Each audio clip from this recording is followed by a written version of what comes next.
Welcome to The Last American Vagabond. Joining me today is James Corbett to catch us up on his perspective on what the hell is going on in Syria. Obviously, there's a lot of narratives flying around. Clearly, there's more up in the air than there is that we can prove.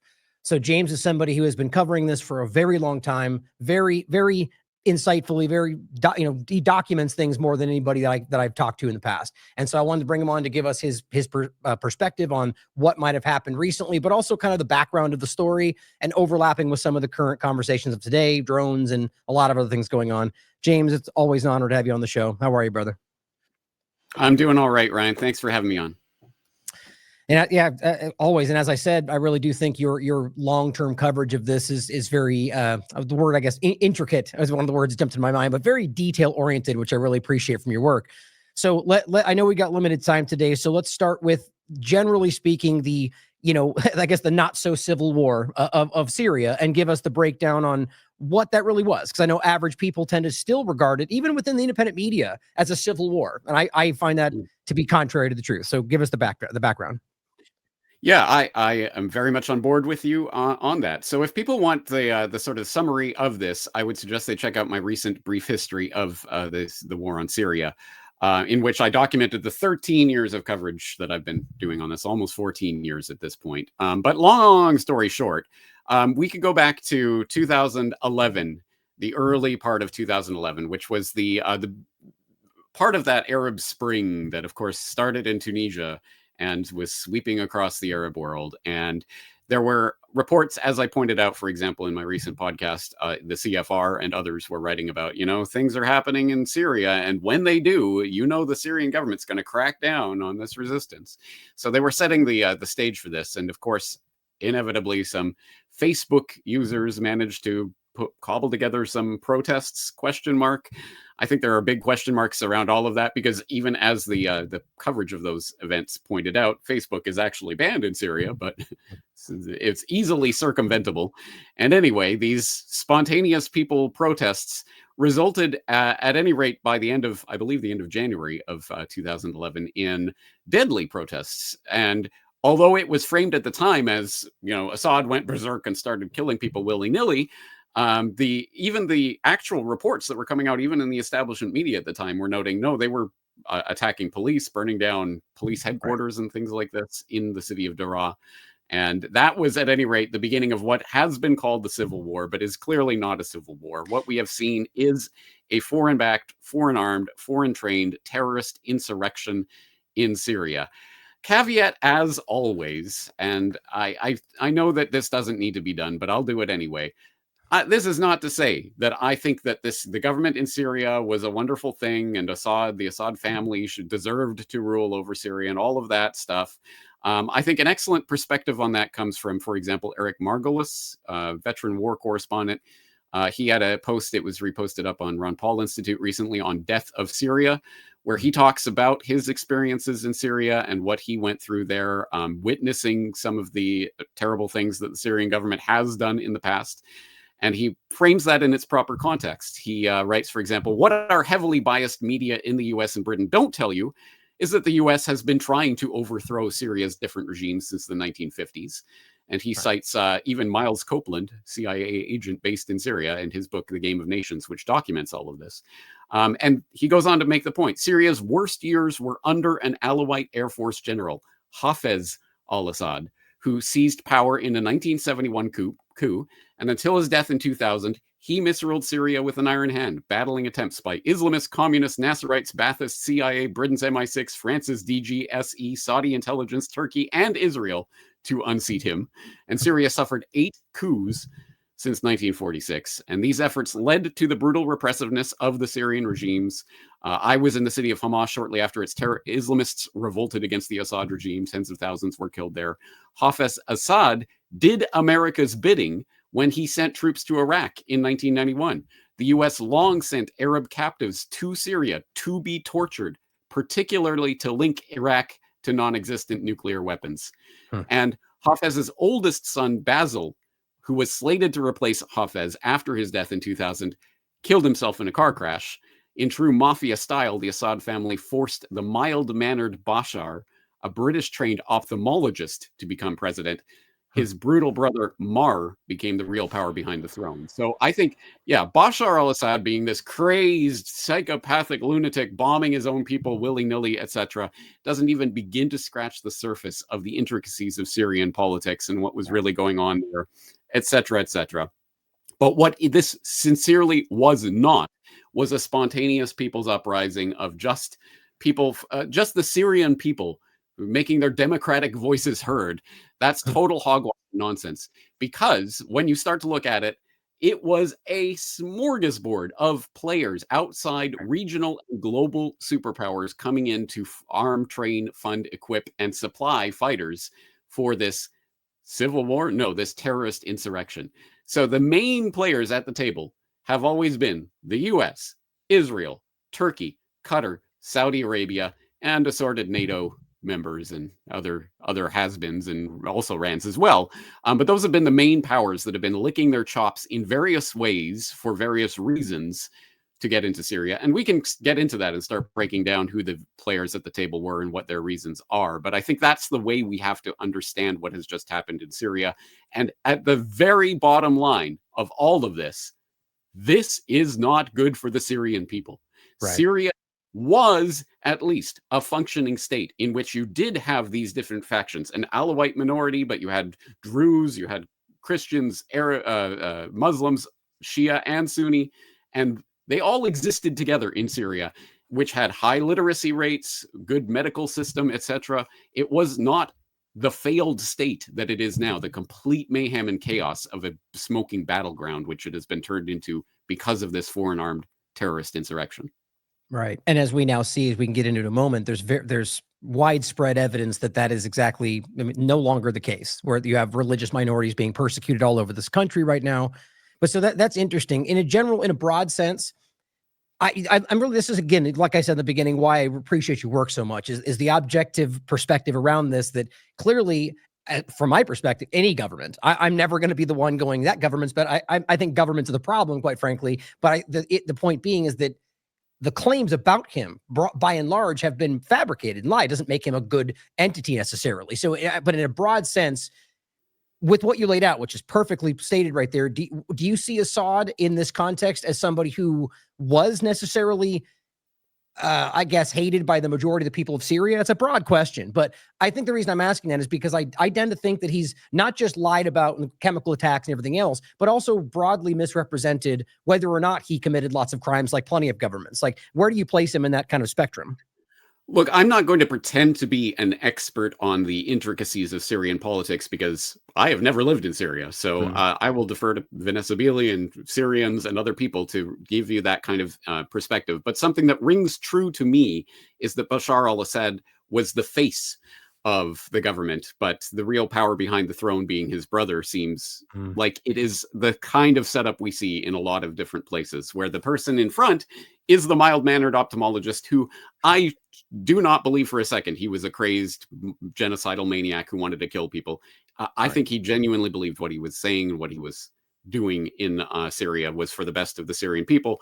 But I think there were other forces behind that throne, as there always is in every country, in every context, and we would be naive to think otherwise. So the Assad family may be more of a power than Bashar al-Assad himself. At any rate, you are right.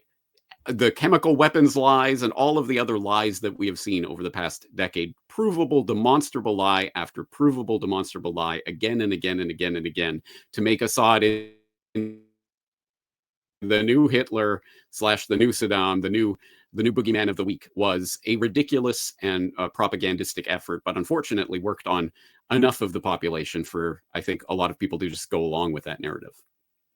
Yeah, most definitely. And I think that's also, I think it's easy for people who have a partisan reason to maybe look at it one way or the other. That's kind of how our system tends to work more than anything today.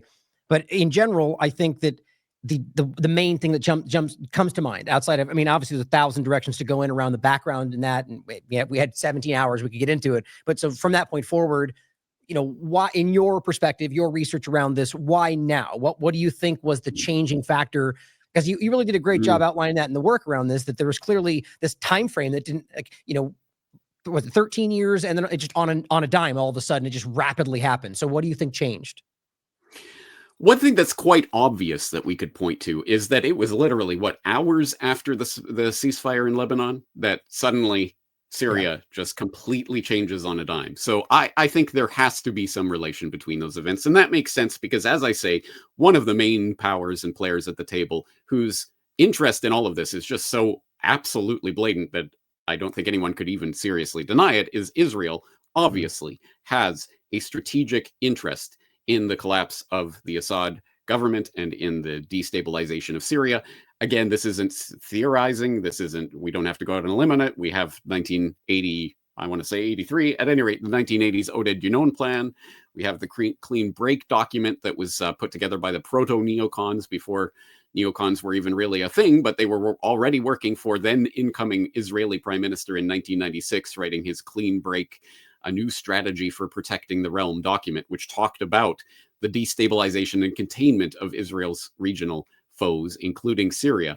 And why Syria in particular? Hey, you know what? Baroque clocks can be right a couple of times a day. So I will point people to a CFR.org post from last week about Syria after Assad, what to know about HTS, Hezbollah, and Iran, where Yeah. they don't hide the fact that, yes, clearly Israel is a big winner in this destabilization because it severed that Shia Crescent land bridge between Iran and Lebanon. So Hezbollah has been severely weakened as a result of what has just happened. And so clearly, I think that there's the timing on that, the Lebanon ceasefire, and then immediately transitioning into let's bomb the hell out of Syria, seems to be related. But there are other players at the table. As I say, the Israeli/US side of it is, I think, quite obvious and blatant. But there are other sides of this that I think deserve mention. Saudi and Qatar, as I mentioned, have been heavily involved in arming and training some of these terrorists and supplying and equipping and sending them across the border, etc. But actually, I think Turkey may be potentially in a position to be one of the big winners from what has just taken place, because Erdogan, no fan of Assad and the Assad government, and more specifically the Turkish power behind the throne.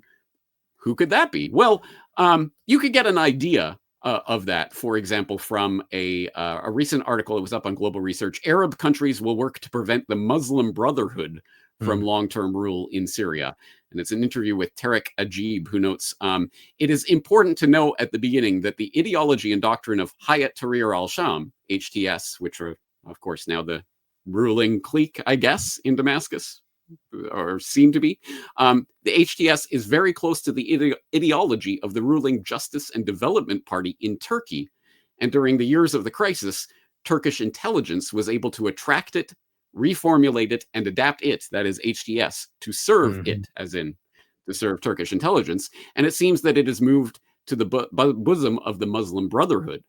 So you get the specter of Muslim Brotherhood participation in what's going on in all of this. And that should be ringing bells for people, for example, who remember my False Flags documentary, where Muslim Brotherhood was certainly a part of that mix. And this is an organization that rose up in Egypt under the British protectorate, military protectorate post-World War I, and transnational Sunni Islamist movement that was, on its face, was against British colonialism in Egypt and was working against the British.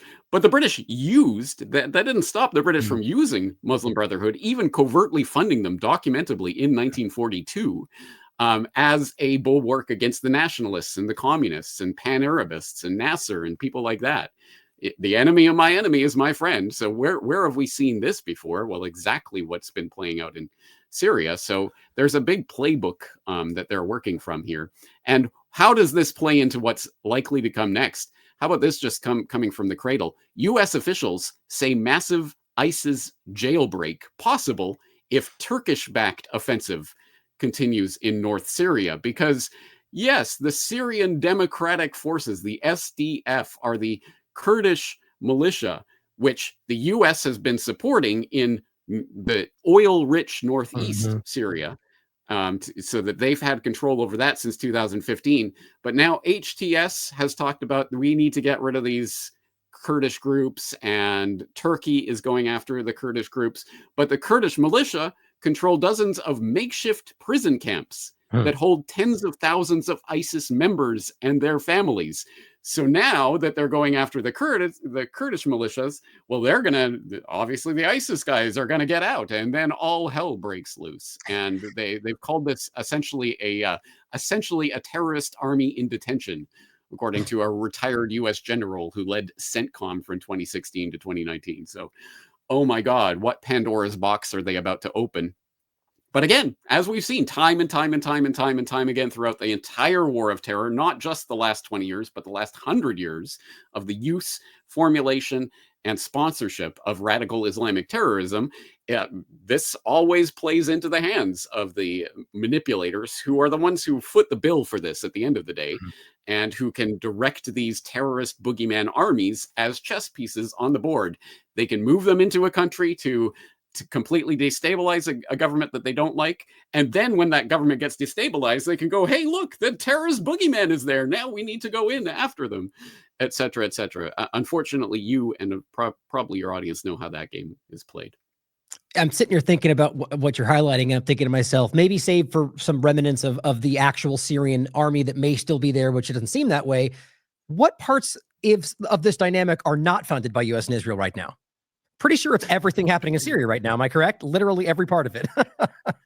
In a sense, because remember, and I even cited the LA Times on this in my recent article, that this was not, conspiracy news. Remember when the State Department funded terrorists were fighting against the CIA funded terrorists in Syria? Remember so they've been funding all sorts of different factions that are now fighting each other, which gives this bizarre thing. But yes, of course, what is the bottom line of this? HTS has, and specifically Al-Jilani, or whatever he's calling himself this week, has specifically come out and said, we will not be using Syria as a launch pad for attack against Israel, which is weird, right? Because the entire backstory of Al-Jilani was that his grandfather was kicked out of the Golan Heights in 1967 by Israel.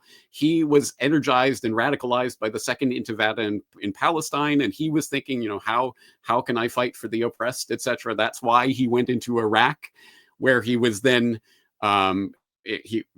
sponsoring suicide bombings and participating in torture and what have you in Iraq, gets caught by the U.S., put in Camp Bucca along with Baghdadi, the future commander of ISIS, right? And that's where they meet. And then, of course, when Jilani eventually gets out and from this terrorist incubator, which the Camp Bucca story is this whole other story. But anyway, when he gets out from this terrorist incubator, he meets up with Baghdadi, who sends him into Syria with whatever it is, several $100,000 to start wreaking havoc and carnage in 2011. And that's exactly what happened. Now he is the man in charge of Syria, presumably. I mean, he's not the provisional prime minister, but he's the one calling the shots. And he has been very clear. We're not going after Israel. We're not going to attack. Isn't that strange? Now, why would that be? But again, it has to do with, okay, is HTS a proxy for Turkey? And how will that, because Turkey doesn't want to fight Israel, that's for sure. They want to be a regional power that shares with Israel, etc. So there's some strange political calculations that are going on right now. And I don't know, these are some of the biggest moves I've probably seen in my lifetime in terms of the rejiggering of the Middle East. Yeah. Well, when I was first talking to Vanessa about this on the first, it was, I mean, and she did make some very good points that I still think stand about how this started as more of a psychological manipulation that might have been taken advantage of, but ultimately that was kind of like, are we sure this is actually happening? Like, you're right. It was such a dramatic and rapid move that it just wasn't sure if this was like, I mean, as you pointed out in the article, this is a not just a regional, but a world-changing event in a lot of ways, So you mentioned the ISIS element of this. Just really quickly, I want your opinion on it. Well, about the people in the prisons and so on. And you made the point about whether or not this could then become the justification. I'm really just highlighting what you said in there about whether they could either keep them and support Jilani as sort of the new leader, or rather use him as the scapegoat for why they're out, and then use it for the ongoing, oops, hold on. That's frustrating. I'm not even sure where that's coming from. Oh, there it is. BitChute seems to do that to me often these days. And that was middle of the show. It starts playing in the background. Anyway, so the point was that being stated as the possibility on that goes forward. I wanted your thoughts on very quickly on how this before this got to this point. Do you think that Russia and Iran in some way might have double crossed Assad or Syria, or like, how do you think that played out? Like with that looming point about knowing that there are terrorist forces both in these prisons, that there are groups that are funded by the outside. Do you think that's possible that they might have decided to kind of let this all go? What are your thoughts on it? Because I'm juggling that right now, whether I think it's possible. It is certainly possible, and I have no insight into this that I'll be able to say definitively in one way or another, but does not strike me as beyond the pale. Now, I know that the rah Russia is the wonderful cheerleader of the world. We're gonna, Putin is great. Are saying that no, Putin saw that Assad wasn't going to stand up. He wasn't really going to defend himself, so they had to protect their interests and get out of there. But that seems to contradict to that statement that Assad has released, where he was saying, "No, I was right to the last day, and I wasn't told that there was not going to be a defense, and they evacuated me." So I don't know. I can't really sort that out, but I did see Syrian Girl, I believe, on X was posting videos of Syrian army soldiers frothing at the mouth, apoplectic that they had been abandoned by Assad and Russia and Iran. Just everyone had just abandoned them. And so who knows exactly what happened, but I could definitely see that there was clearly Russia and Iran have been propping up Syria for many years now and have been holding these forces at bay, and they didn't in the past few weeks. So what deal was cut by whom and when, not exactly certain, but certainly there was the Astana peace talks and things that were going on in Doha right before, as this was happening, and they were talking about it, and they even came out with a statement saying Assad is going to have to negotiate with the rebel forces. They weren't even calling them terrorists. So clearly there was some sort of backing away from Assad that was going on at that time. Why at that time? Well, here's one possibility, and I'm just thinking off the top of my head. So I have nothing to back this up, but we do know that Russia did come out and say Ukraine is helping to sponsor and train these HTS terrorists in Syria and giving them drones and teaching them and instructing them about that, etc. And that was later confirmed even by the establishment media. Yep, Ukraine was in Syria helping. Why is Ukraine in Syria helping terrorists undermine Assad? Unless, of course, it's a ploy to get Russian military attention away from the Ukraine front, right? So this is why this really is already world war. We are in a world war. I mean, it's just a question of the proxy forces but clearly, if you have Ukraine in Syria trying to draw Russian and military attention away from Ukraine, clearly there is something much, much broader than regional war going on. So, hey, you Putin cheerleaders who think he's going to save the world, I'm not one of you, but I'll give you this. Maybe Putin saw that and said, okay, nice try, Ukraine, but I'm not going to do that. I'm going to concentrate on Ukraine. That's more my strategic interest. So maybe he said, let's withdraw from Syria. I don't know. Again, there's so many possibilities, and it seems like the type of thing we probably at our level of the information pyramid won't be able to really sort out for decades to come. Right. If ever, like a lot of these, kind of central moves in the past. But, so I think I'm glad the way you frame that is good. I think that, again, I don't know, right? The obvious information is up in the air, but the way that it all comes together just does not make sense, which is obviously kind of what a lot of us are highlighting, that, why they would have all surrendered, why it was such a rapid, remove. And this is, the timing is interesting. This is on the 8th of December. This was Sputnik. So reporting that he had resigned and called for peaceful handover, which nobody else seemed to report. Like the timing is just, none of it really lines up for me. And so one of the things I consider is that really, I guess one of two things, like as you're highlighting, that they either just made the decision that this is no longer worth it for them, which just doesn't make sense for the long term, or that maybe there's a long-term play here. Like why Assad hasn't said anything, why he, maybe the play is for the larger long-term resistance element. I mean, that's maybe a little more wishful thinking. I think day by day that becomes less likely, but it's nonetheless very interesting to see how this is played out. And sadly, I think we see that the worst elements are now in control. And I am speaking about not just the people on the ground, right? The elements that are doing this inside of Syria. So I want to talk about the aspect of these actual elements and give us, a background, but also what we're talking about with not just Hayat al-Sham, but, Nusra that comes from, like the reality, I guess, like taking it back to this point, which you've done, where is that? Here we go. Your amazing work on the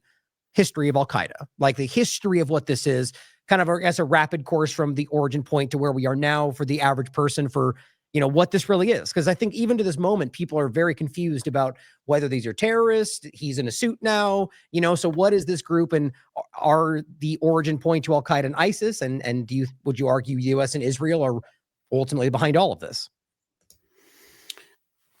Sorry, can you repeat that last part? Well, I get the general point is the history of what we're looking at. And then do you feel that the US and Israel are responsible for what these groups are? There's no doubt that again, if people look at the history of the development of Islamic terrorism, there is no doubt that there has been Western involvement in that since its inception. And there is no doubt that Israel has been using the front of Islamic terrorism for its own purposes. I mean, as far back as Israel goes. And so, yes, there's no doubt in my mind that there is clearly a US-Israel interest in not just in this particular aspect of the operation, but in the greater Middle East rejiggering plan that we talked about. And as I know you've pointed out, as I've pointed out, of course, we had the 7 countries in 5 years plan, which is 20 plus years later, and it still hasn't, all taken place. But clearly there is a target list. I just don't think, the pieces were going to fall like the neocons hoped they would. But given that calculus, the real question is, okay, what comes next? And does this set up the possibility for the attack on Iran? Right. That still seems like a crazy, absolute, no doubt, hot World War scenario to me. But maybe this is part of the complete containment of Iran, or maybe they're going to try some sort of other operation within Iran to get some sort of regime change going there. But now, anyway, now that Trump is in power and along with Netanyahu, I think it's all on the table. Well, let's talk about that. Since the one point that really stood out to me in your article around this is something that it almost bothers me that we can't address how obviously, based on every metric we ever used to frame the previous wars as world wars, that we've been in a world war since, you can go back a long way, Syria, even before, right? Multiple countries involved in multiple, not even just one field, but multiple fields of war in multiple places. So by any metric we've ever used, we've been in World War III for, why don't you tell me, how long do you think that's been the case? And, why, I guess, first point, why do you think they don't want to frame it as that? Do you think there's an agenda there? Yeah, that's a good question, because there's a lot to be gained from the power structure in times of war. So why wouldn't they be gesturing at that? One way of looking at this is people could say, well, yeah, but no, this is proxy war. And that is still a form of Cold War turning hot or something like that. It's not the full-on superpowers directly confronting each other yet. But as you say, it's in so many different areas and so many different aspects of it are lining up that it's difficult to deny the reality that there is a global conflict taking place right now. Right. But as I've said over and over, World War III will look nothing like World War II. It will not be armies lining up on battlefields shooting at each other, or that might be one aspect of it, but only one aspect of it. And this is going to be a war the likes of which we've never seen before, and which we can barely comprehend at this stage.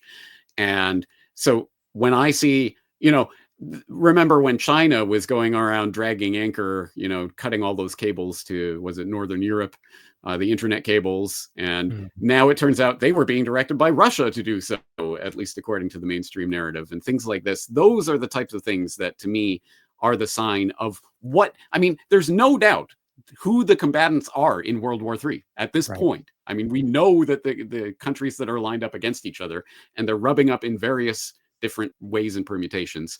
The only point is when they start to openly acknowledge that and call it warfare.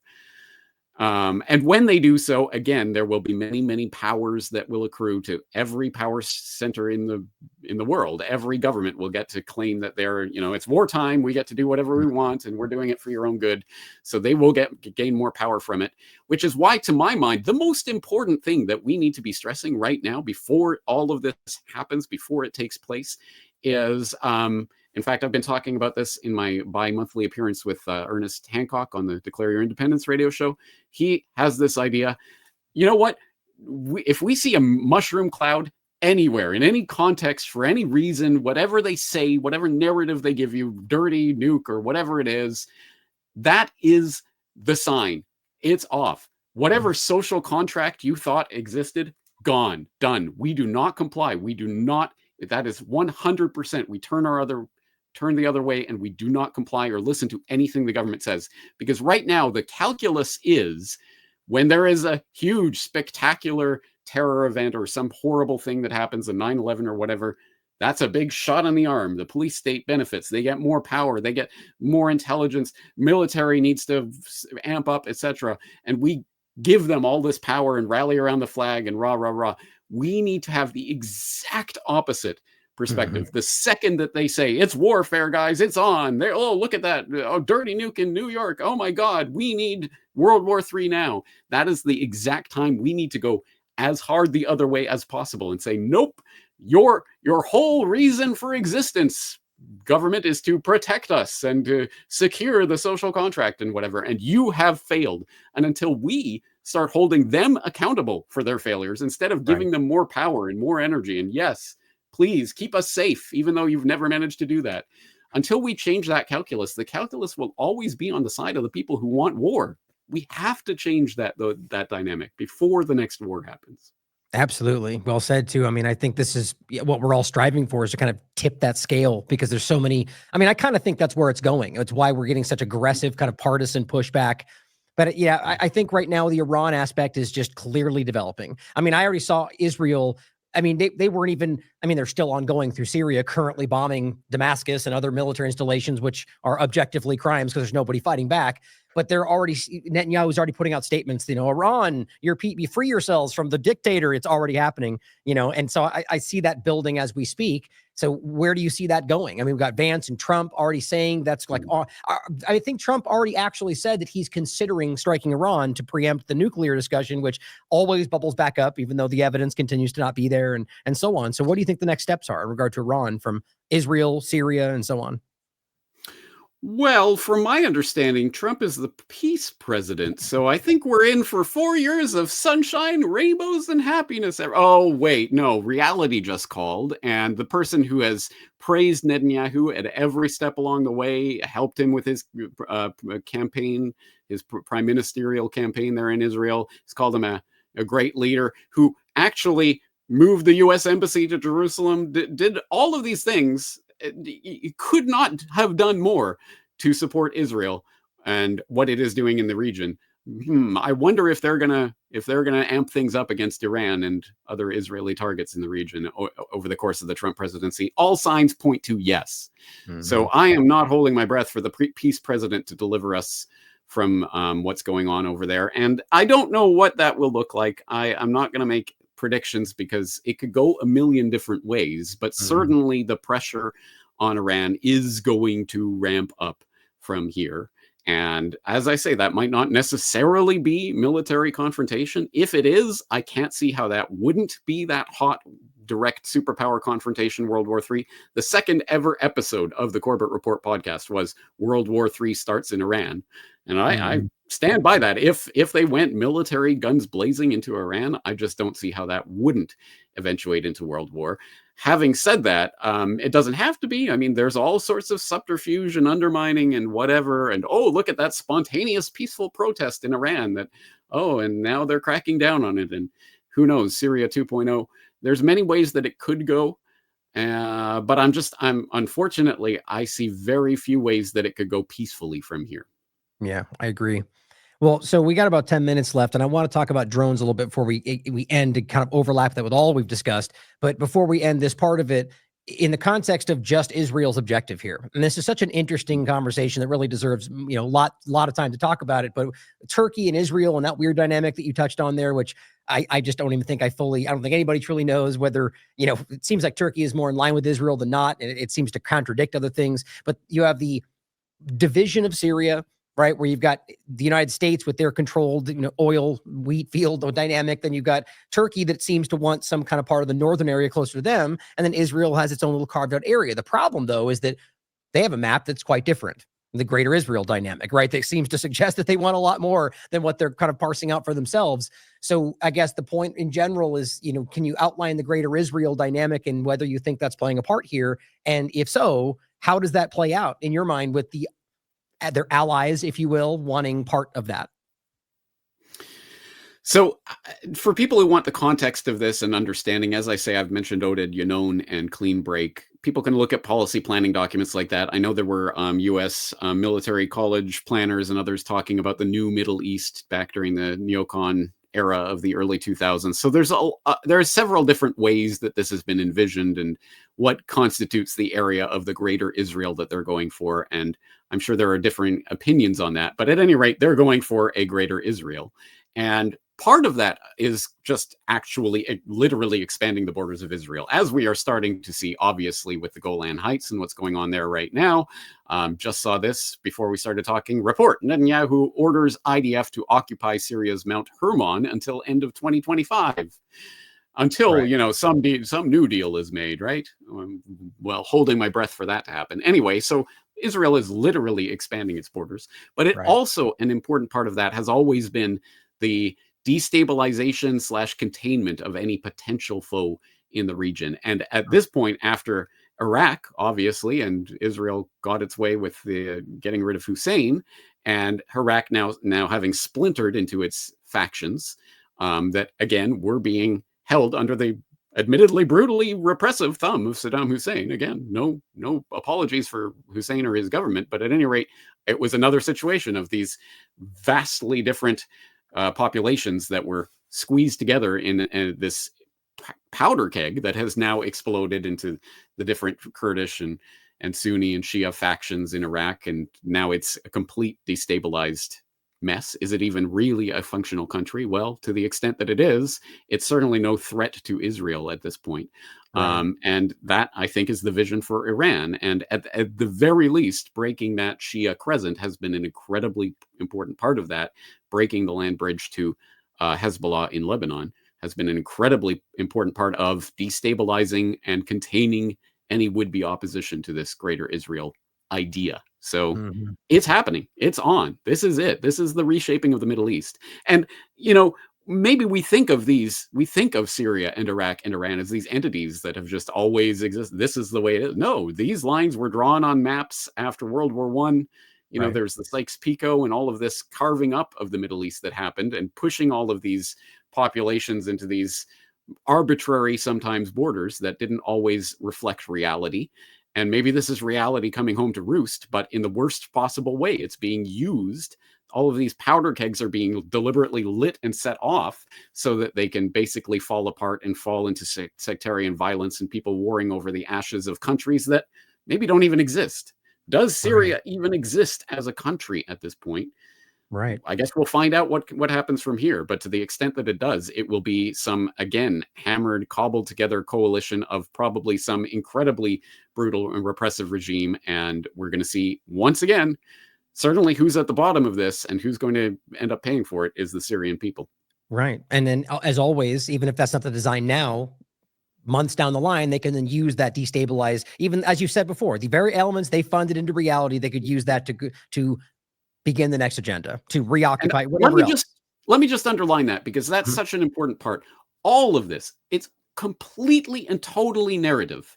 And the absolute clearest example of that I could ever even imagine happening has happened in Syria over the past decade and a half, where you literally had CFR fellows writing on the CFR blog saying Al-Qaeda, well, we need Al-Qaeda in Syria now. And that, when that was being written, was literally just a decade after 9/11. And to go back to 9/11 and telling people, the Al-Qaeda that definitely did this all by themselves, guys, totally 100% them. And they are the existential threat to civilization. And the reason that we have to tear up the world and completely transform our lives and everything over this Al-Qaeda threat. And then telling someone from that time, 10 years later, they're going to be the good guys in Syria. But that just shows it can be flipped on a dime. And absolutely, they could do that literally tomorrow. Hey, those guys that we were funding in Syria, turns out they're terrorists. Oh my God, who knew? And they will do that at the exact point that it becomes politically advantageous for them to do that. And unfortunately, again, people who just absorb the news, just let it wash over them, will just go along with it. Oh, okay. Oh, Right. good. Well, I'm glad they're going to take care of that terrorist threat now.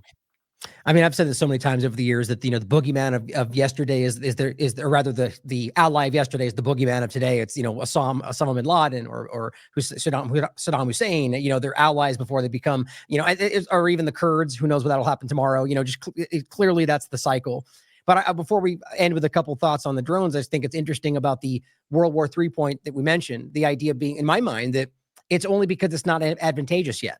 Right. That we've met that metric many times. That's just when they can say now what's happening, like you just said. Right. And that's what shoe's going to drop at some point. And I brought up an interesting thought to me that you kind of touched on there that I've thought of before about Syria, but like with Libya, for example, Libya doesn't exist right now, despite it still being Libya on a map, still having a name, and so Syria's the same way. And so at what point do they say, yeah, that's just a balkanized area with the people we control in 7 different locations? When they decide to let that be the case is when it will be useful for them, and that's what I think is interesting is the maps will be drawn the way they want them to, as long as they want them to. I just find that to be interesting to point out. So go ahead and comment on that if you'd like, but last few minutes, your thoughts on the overlap to this, or to the drone conversation, because to me, it just stands out as a very manipulated and obvious psychological operation, despite possibly being very real, obvious examples of drones. So what are your thoughts on how this plays into what we're talking about? We've already seen them aim numerous agendas through this at Iran, like through Alex Jones and others. Then suddenly tomorrow it's sniffing drones for nuclear aspects. They say from Russia, right. So give me your thoughts on how this plays out and, where you think it's going. Well, that's why I think it's incredibly important that we have that idea, nuclear war, comply no more, or something along those lines, as seeded into the public consciousness right now, because it is certainly a false flag card that is on the table, isn't it? That they could, oh my God, it turns out they're sniffing for nukes or whatever. And that's why you've seen all these drones. But yeah, on the broader concept of drones and their use in warfare, I'll just point out that I very recently, before this whole drone hysteria took off in the way it did, I wrote an article called The Drone Wars, You Are Not Prepared, talking about the ways that drones will be used in warfare in the coming future. There's no doubt in my mind that that is going to be a significant part of what we think of as warfare in this next iteration. As I say, soldiers lining up on battlefields shooting at each other with guns. No, I'm looking at drone swarms and other crazy technology like this, and that is being seeded into the public consciousness with this as well. And of course, if it turns out it's those dastardly whatever Chinese, North Korean, Russian, Syrian, whatever it is, whatever boogeyman they need, oh my God, they're invading us with their drones. They will pull that card out of the deck as well. So I think people need to, at any rate, I know your regular listeners are well informed on this sort of stuff. But unfortunately, it's sort of the average person on the street who spends 2 seconds thinking about any of this and just accepts whatever the establishment media is telling them. That's where this battlefield is really located. It is located in the space between your ears. Right. And as long as you control that space, then you are ultimately winning this war. And that's why they are spending so much time and so much effort trying to occupy that space. I think we win to the extent that we can maintain our cognitive territory and integrity. Yes. Well said, James. Always a pleasure, my friend. And I'm going to end with the clip from Palantir that was played at the Army-Navy game that was talking about the future of drones. No, nothing to see, guys. No connection there. Just all up in the air. So thank you as always, James. I always appreciate your insight. And as always, everybody, question everything. Come to your own conclusions. Stay vigilant.